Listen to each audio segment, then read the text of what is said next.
The Sharks tried to shake it off, but they weren't able to get that tying goal. We'll break this one down. We'll talk about their bad reputation and more coming up right now here on Teal Town After Dark.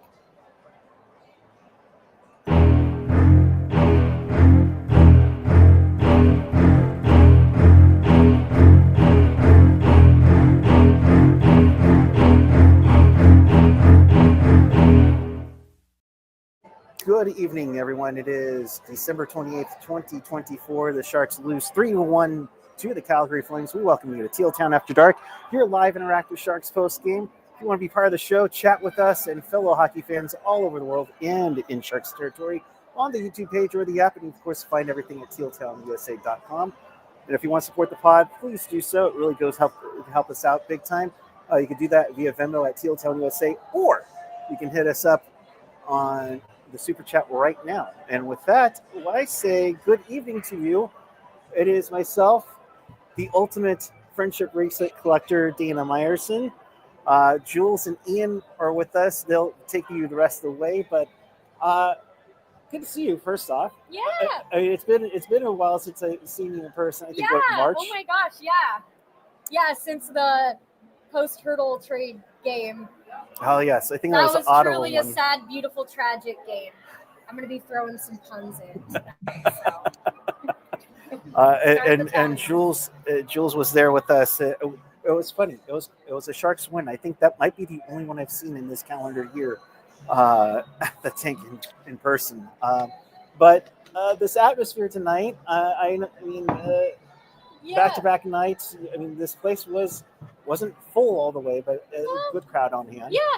I mean, by our current standards of the last few years. No, it was fun. Yeah. Now, I will say, and I do need to give a shout out to Eleanor, Eleanor.dv15 on the gram. So I appreciate this. But my very, very first, where are we going? My very, very first friendship bracelet that says Mac Attack on it, Ooh, nice. which was kind of foreshadowing.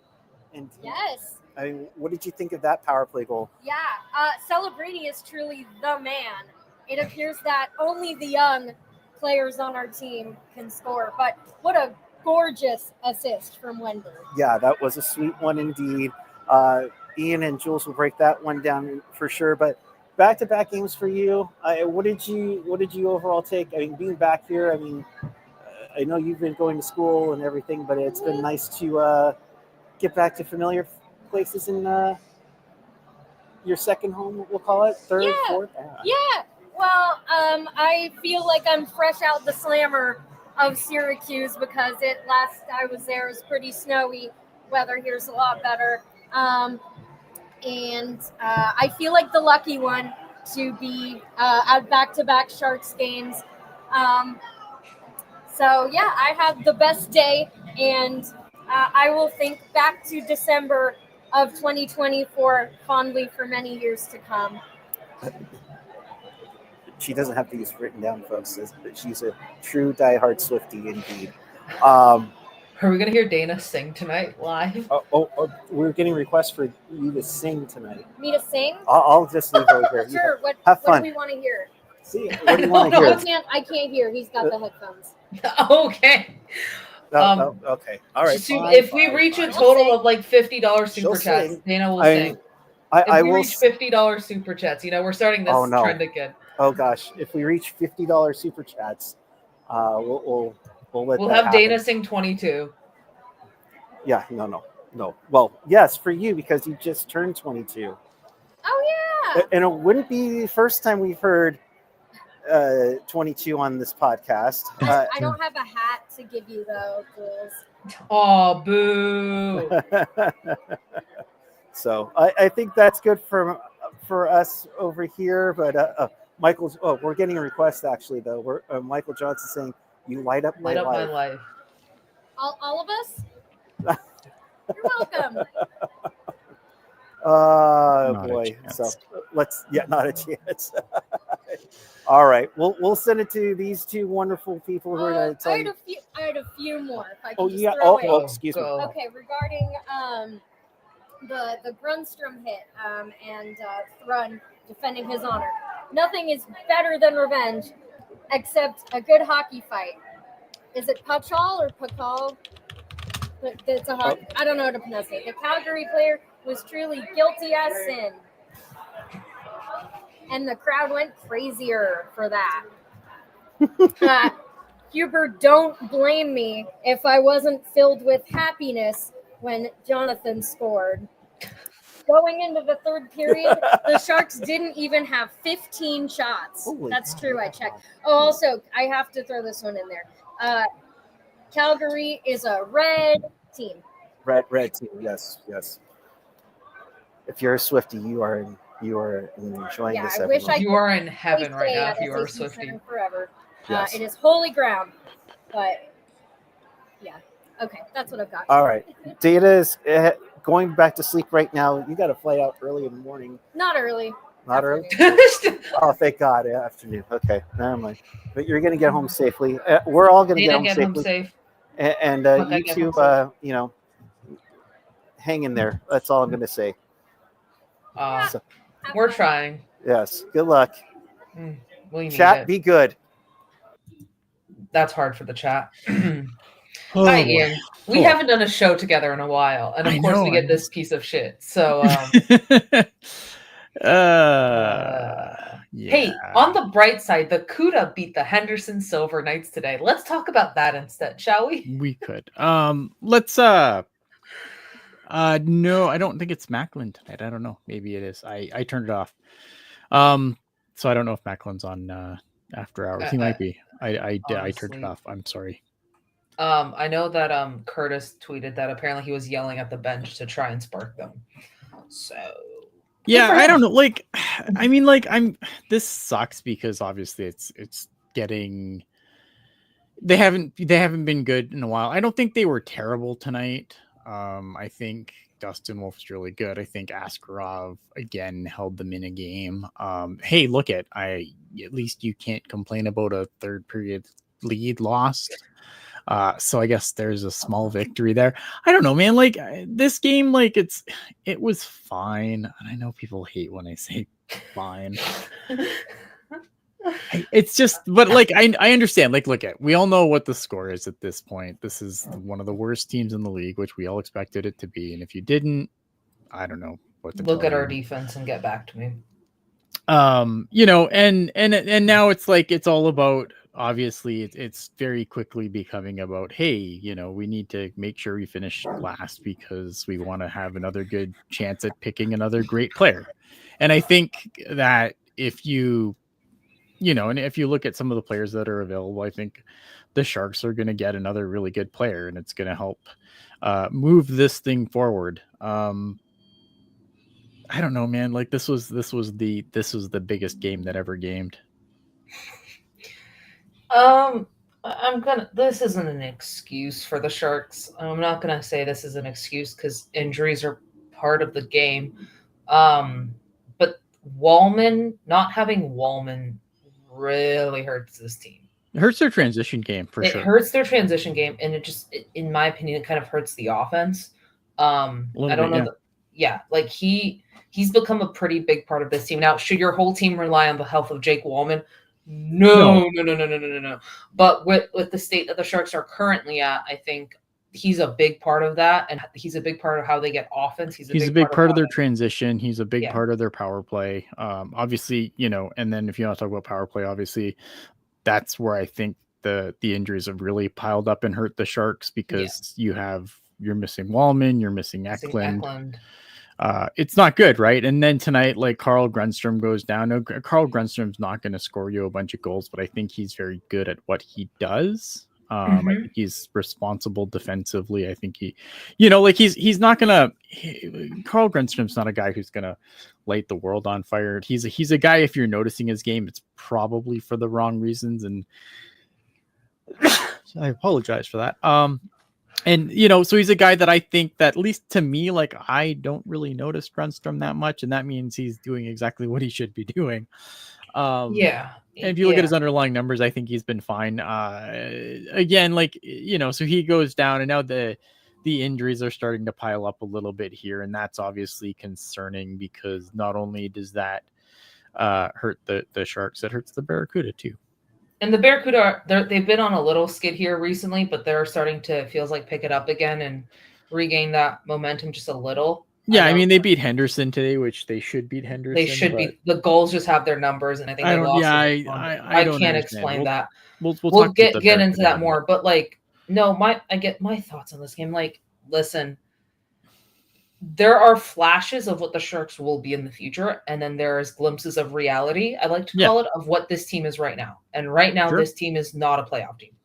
If you thought they were, I'm so sorry for you. But also, I want to address something. If you're telling us to fire Warsaw, that's not going to happen either. So we can put to bed. We're just going to put that to bed right now. The Sharks are not planning on doing that. That's not happening. There's glimpses of the Sharks where you can see how good Celebrini is. You can see how good Askarov is. You have a 22-year-old and an 18-year-old putting up pretty good performances for you, even in this loss. Like, Celebrini got a goal. It was nice to see Wenberg and Toffoli get the. He's leading the rookie scoring. Like, he's leading the rookies in points and with a lot less games. Yeah. Oh, I think in points he's tied now. Okay. And I do want to comment on this. Remenda even saying line blending is a problem, but like, Grundstrom goes down with an injury, basically like not even 7. It feels like not even 7 minutes into the game, and Warsaw kind of has to put on the blender because he's down a forward. Yeah, and I don't think he's planning on playing Thrun on offense. So, Yeah, well, it's not even that though. I mean, if you look at the last few games where the lines have definitely seen some blendering. I think obviously, look, they have to get other guys going. It can't just be the Lund line all the time. Yeah, because other teams are obviously, I think some other teams have started to wise up to the Lund line a little bit. And plus, it's like, and you have this amazing 18-year-old kid. Mm-hmm. And you know what I mean? And it's like, okay, so, but you can't give him a decent winger because, well, I mean, now they're, at least now, like, I think they're playing with Smith, and I think Smith's been a lot better since they paired him with Eklund. I think that as this game died down at the very end of the game, I think Smith had some issues with the puck. We were talking about this off air. Like, there was a situation where the puck kind of bobbled on him. And I think this is my problem with Smith, is that the puck kind of bobbles on him. And then he just kind of stands there, and Toffoli kind of takes over, and he doesn't really you know what I mean? Like, instead of trying to, like, he doesn't know what he's supposed to do in that situation. Right. And I think that's frustrating. I think maybe, I think as that shift went on, that was a really long shift for those guys. And I think fatigue obviously being a little bit of a factor there. But I've liked Smith's game better since they put him back with Celebrini. I think it's definitely helped him. You can see that. Well, it's better than putting him with like Cunnin and Goodrow. Right. You know what I mean? Yeah. Like, I think his game is more dynamic if you keep putting him with, like, you're not really setting him up for success if you're gonna fucking just keep playing with Cunnin and fucking Goodrow. And you're not really gonna. I don't mind him with Wenberg so much because I think Wenberg has underrated amount of skill. Like, he sometimes pulls off a move, and I'm like, where did that come from? Not even that, but I think that Wenberg's a little more responsible defensively too. Yeah, which I think helps. But I think, like, putting with Celebrini has really helped kind of balance out his game a little again. Again, there was a couple situations tonight where I wasn't, like, super thrilled with his game, but I think given what's going on, because, like, again, as the injuries pile up, like, we can talk about, people are gonna, like, I think the AHL keeps coming up with Smith again, and I just, like, but with all the injuries, he'd be the first guy called up, right? Yeah. like with that, like, I could see if his game completely falls apart and everyone's healthy, then fine. But I think, like, in this situation here, I just feel like with the way that we're probably going to start seeing, like, if Grundstrom's out for any period of time, I'm assuming Cardwell's getting the call. Right. It's probably going to, then Ethan Cardwell's coming back up, and it's going to be interesting to see how they go about it. It was interesting that I was surprised that Kovalenko was the guy that got the hook for this game. I didn't understand that decision. Now I know Kostin and Kovalenko both play heavy. They kind of have a similar game, but I still would rather see Kovalenko over like I hate to say it, a Barclay Goodrow. You know what I mean? Like I'd love if like maybe, you know. Yeah, those guys are never going. Yeah, I guess given who was there, I guess I'm not surprised. Maybe it surprises me less that he was the guy that got the hook for this game. I mean, I was fine. Like Klim Kostin came in, I thought he had an okay game. He had his moments. Kostin will always give you like some moments, and so like Smith, he has his moments where you're like, "Ooh, what are you doing?" And you know, Smith had several plays tonight, especially at the like in the middle of periods. Sometimes he just doesn't know what he's doing sometimes. And there was a play there with Zetterlund where I think there was just it might have been a miscommunication. I don't know, but like the puck just it ended up in a turnover. No, but you can see the flashes of confidence, and in my opinion, they should not split up Celbrady, Smith, Zetterlund. Just don't leave that line. If you're going to change up all the other lines, go for it. If we want to play that game, go for it. But keep that line because it's working. Yes, they're kids. They're going to have their problem fumbles. with the one line though. Again, it's like if you just get stale with one line and then that line stops, then what do you do, right? But then they can go back to Yeah, they have options ish. Ish. But when your offense is relying on an 18-year-old, you're basically relying on him to kind of lead you, and he's doing that the best that he can. Like none of this is on Celbrady here.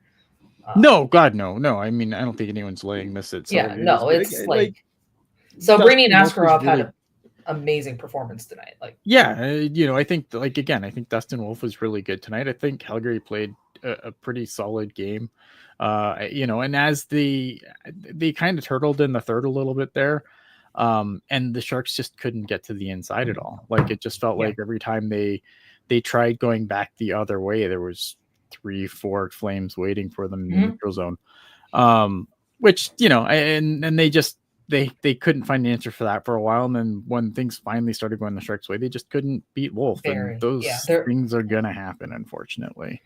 Wenberg had a grade A chance right there and just could not. Kostin too. Yeah, there was a few chances where you're like, oh my God. Because if that goes in, you don't know what's going to happen. And we say this a lot, but they're also, Big Bird pointing out Calgary had 8 days off. Yeah, that'll help. It can make it worse. There's arguments for both. Well, I think if you're playing a team that played the night before, that it'll help you. That should help the legs a little bit in the third. I don't know. I mean, again, I think what you want to do at this point. I mean, this is what I do. I don't know what you do. You guys can tell me. But I mean, I just want to see the outcomes of the games don't matter to me as much at this point because we know kind of what's going to happen. I just want to see glimpses of what we have going forward, right? And I think Askarov, the wins haven't been there, but at the same time, can you fault him? I can't fault him for can't fault him for the first one. Cody Ceci doesn't have his man. It's a tip from Huberdeau. The third one's an empty net. I can't remember the second goal, but the second goal was the power play goal. It was I think it squeaked through Askarov or maybe it was one of those. Yeah, but I mean it's a power play goal, right? So I mean it was a power play goal. So I'm really happy, I'm excited for what's to come. Unfortunately the pain has to continue for that to happen, but you can see some of the pieces, right? I mean, you have a guy like Celebrini again, who has this super mature 200-foot game, can score goals. He's super dynamic every time. For people that know, that watch, that listen to me often, probably on Pucknologist, because I don't get to do these as often as I would like anymore.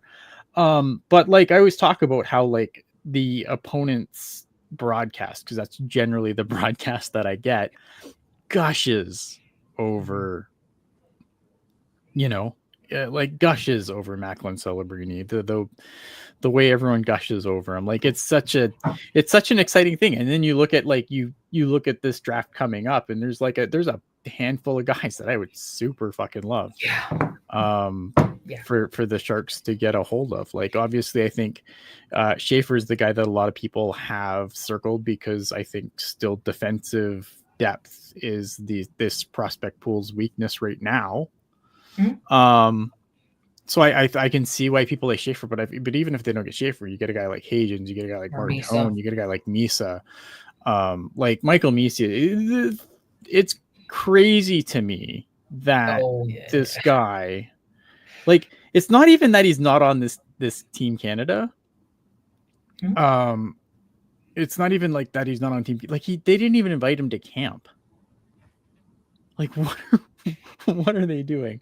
But I don't want to turn this back into like a Christ about the woes of Team Canada. I did that yesterday a little bit, but like, I mean, and I think, but it's I think can go there because at the same point, right? Like this is a guy who I don't think people are gonna realize. Like, if people that don't get to watch the Ontario Hockey League, it's unfortunately not this tournament because I don't think people realize how good this guy is. And it sucks, right?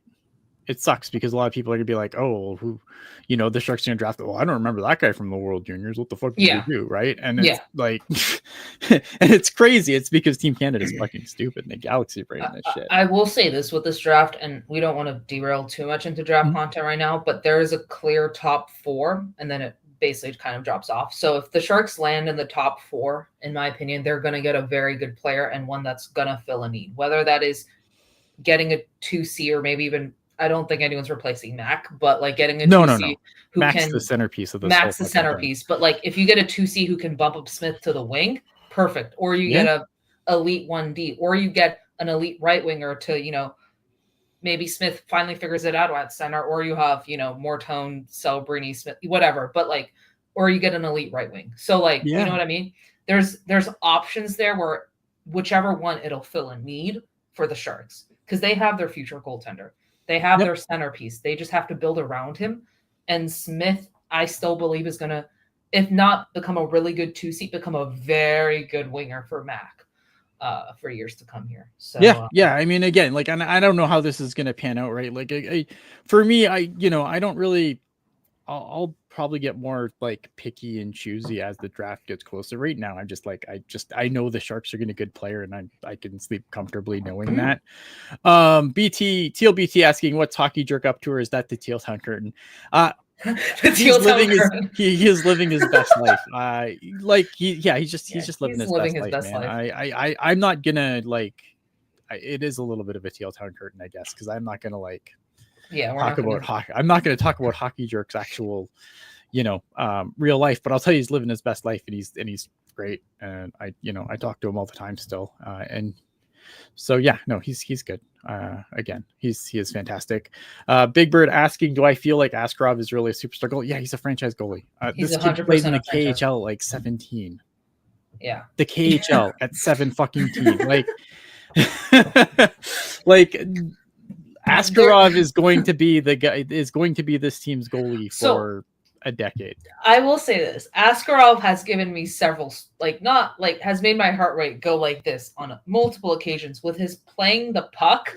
Yeah, not his strong suit. I'm not gonna lie. Not his strong suit, buddy. I don't know if you're listening to this. I don't think you are, but if you are, please stop giving Jules an actual scream fest every time you go out of the crease, because there were several plays there tonight. I'm like, oh lordy, what are we doing there, buddy? What are we doing? Yeah, no, but he's really good. Like, I if you can't see how good he is, I don't know what you're watching. His flexibility, his athleticism is insanity. Yeah, the saves he's imagine him with a good defense in front of him.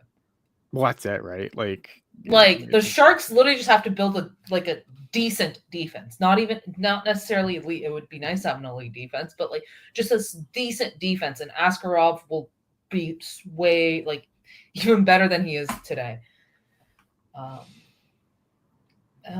yeah, what does it take to get rid of? Okay, so Vlasic and Couture. I mean, time. There's no need to buy them out. We have no worries about the cap right now. Look at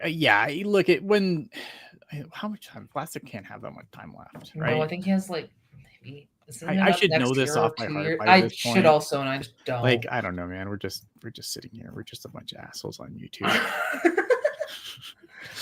Assholes on the YouTube. Yeah, Mark and also, Edward Vlasic has one more year left. Yeah, he has 1 year left. Yeah. There's no need to. The Sharks right now don't need to worry about the cap. Yeah. And I think once Vlasic deals goes off is when they have to pay Eklund, if I'm not mistaken. So like that money's just going to go to Eki, in my opinion. Yeah, I don't know if he'll be $7 million worth or what. Oh my God, I don't think so. I don't think so. But like, or that money's just going to defer to other players. Couture, I think, has a little bit longer. I feel like he's signed. Couture has 2 years left. 2 years, yeah. Does he? The thing with Logan Couture, obviously, is like with his injury. I don't know. We don't know if he plays. If he ever plays again. I don't want to say that he's never going to play again, because I don't know that for a fact. But like, I mean, I hope he can play again because I think that's a really awful way to go out.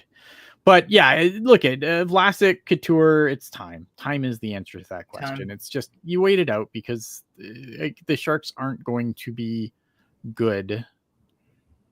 Well, those especially. I don't think they're. I think they'll be better next year, but they're still not going to be good. And by the time Couture's in his last year, even if he can come back and play, he's there's going to be guys that are going to be pushing him down the lineup, which I think will be fine. Yeah, I mean, you have guys. I mean, like in my opinion, the Sharks are going to start being competitive once. And AJ has said this. That timeline is once Vlasic deals ends.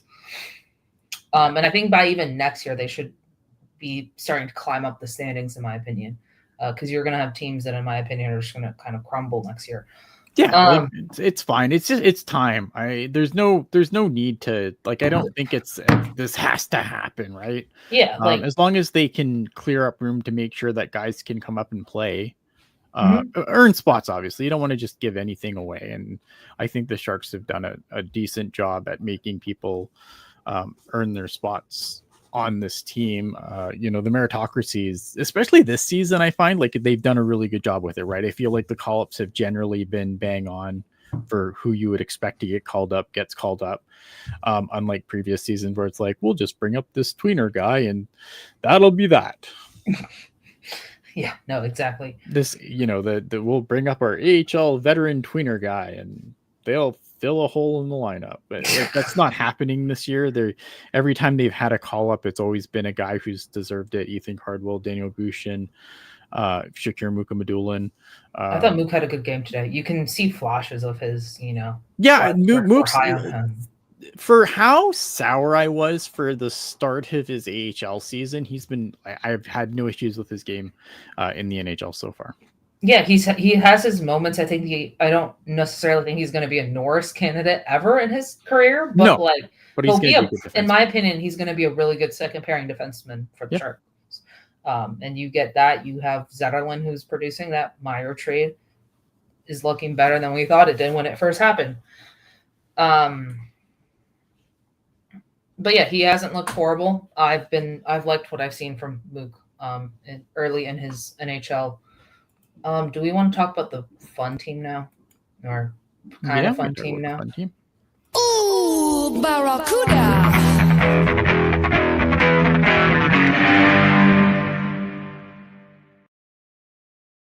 The Cuda were on a skid for a bit. Like, I can't. Yeah, they were on a weird. They just decided he forgot how to play hockey. Yeah, they were 1-5 there.